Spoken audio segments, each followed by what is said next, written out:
Program studi bimbingan dan konseling merupakan salah satu program studi yang ada di Fakultas Keguruan dan Ilmu Pendidikan Universitas 11 Maret yang berdiri pada tahun 1980. Setelah melakukan pengajuan reakreditasi pada tanggal 25 April tahun 2018, program studi bimbingan dan konseling mendapatkan kunjungan asesor untuk dilaksanakan asesmen lapangan. Dilihat dari penilaian tersebut, diputuskan bahwa program studi bimbingan dan konseling mendapatkan akreditasi A. Bismillahirrahmanirrahim. Assalamualaikum warahmatullahi wabarakatuh. Saudara-saudara sekalian, Bapak Ibu dan semuanya masyarakat di Indonesia, khususnya di wilayah Surakarta, perkenankan saya menyampaikan visi misi ya, karena saya ditunjuk sebagai Kepala Program Studi Bimbingan Konseling 2 periode. Visi misi program studi bimbingan dan konseling itu mengacu pada visi misi universitas yang diturunkan di fakultas dan akhirnya menjadi visi misi program studi bimbingan dan konseling. Apa itu visi misi bimbingan program studi bimbingan dan konseling? Yaitu menjadi pusat pengembangan ilmu dan teknologi yang unggul di level internasional dan juga tetap memelihara nilai-nilai moral bangsa Indonesia. Saudara sekalian, berkaitan dengan visi misi itu maka diturunkanlah misi. Ada 3 misi utama berkaitan dengan visi tersebut. Semuanya ada kaitannya dengan kata kunci yang terdapat pada visi, yaitu pengembangan ilmu dan teknologi di tingkat internasional dan memelihara budaya nasional ya. Saudara-saudara sekalian, untuk misi yang pertama yaitu berkaitan dengan pendidikan dan pembelajaran. Dalam proses pendidikan dan pembelajaran tetap saja berorientasi pada keunggulan di level internasional, tetap juga mengacu pada nilai-nilai luhur. Saudara sekalian, penekanan pada proses pembelajaran program studi bimbingan dan konseling para dosen itu mengemasnya dalam TPACK, teknologi, pedagogik, dan content knowledge. Itu pun akan dilakukan dalam proses itu tetap mengacu pada hasil-hasil penelitian yang sifatnya state of the art atau ilmu pengetahuan muntakhir. Berkaitan dengan penelitian sekarang, untuk penelitian pun juga demikian. Dalam penelitian tetap aja level yang diorientasikan adalah level internasional, tapi tetap memperhatikan nilai-nilai budaya, moral bangsa. Hasil-hasil penelitian targetnya adalah jurnal-jurnal yang berlevel internasional, terutama Scopus. Kemudian hasil-hasil secara praktis akan dimanfaatkan dalam proses pembelajaran. Kaitan dengan hasil penelitian pun ini juga berkaitan dengan bimbingan dan konseling dalam hal tugas dan pengabdian kepada masyarakat. Pengabdian masyarakat merupakan implementasi dari hasil-hasil penelitian yang telah dilakukan. Saya kira itu sebagai satu perkenalan bimbingan dan konseling sebagai salah satu program studi di FKIP UNS.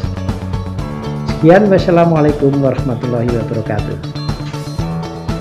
Program studi bimbingan dan konseling memiliki staf pengajar yang sangat kompeten di bidangnya, dengan 13 orang dosen yang berpendidikan linear, dengan 1 orang guru besar, 3 orang doktor, dan selebihnya berpendidikan S2.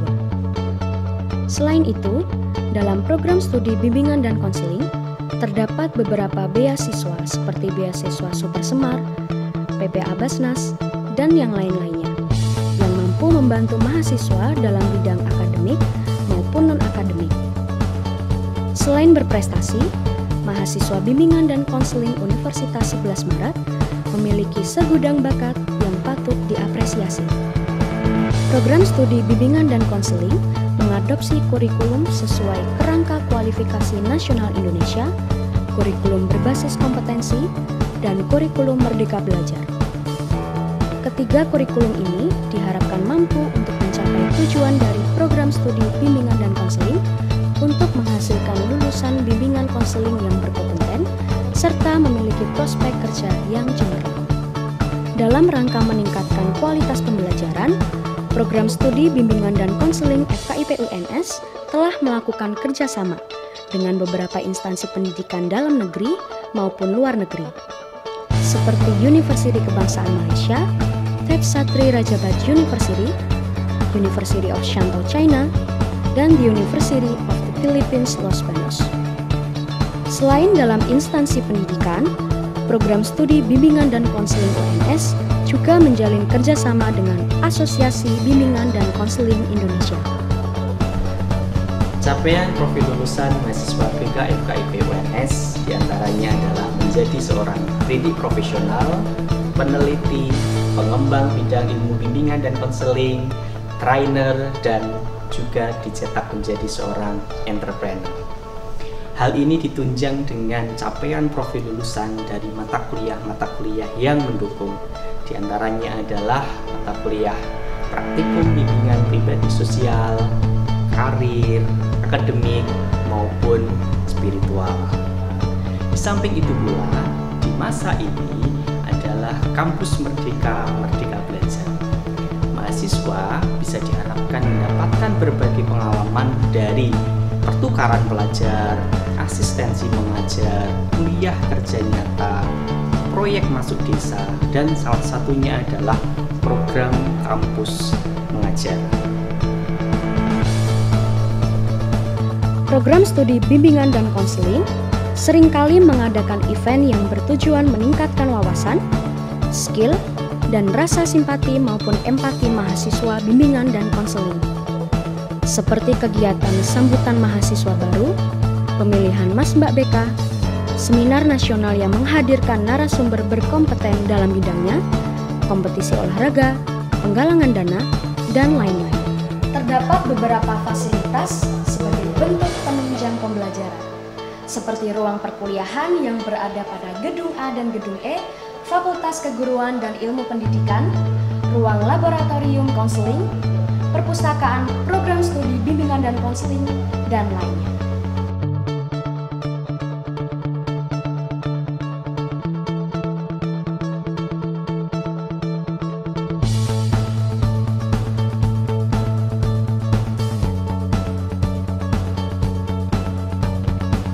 Saya Dery Putri Haryani, alumni BK FKIP UNS Angkatan 2008.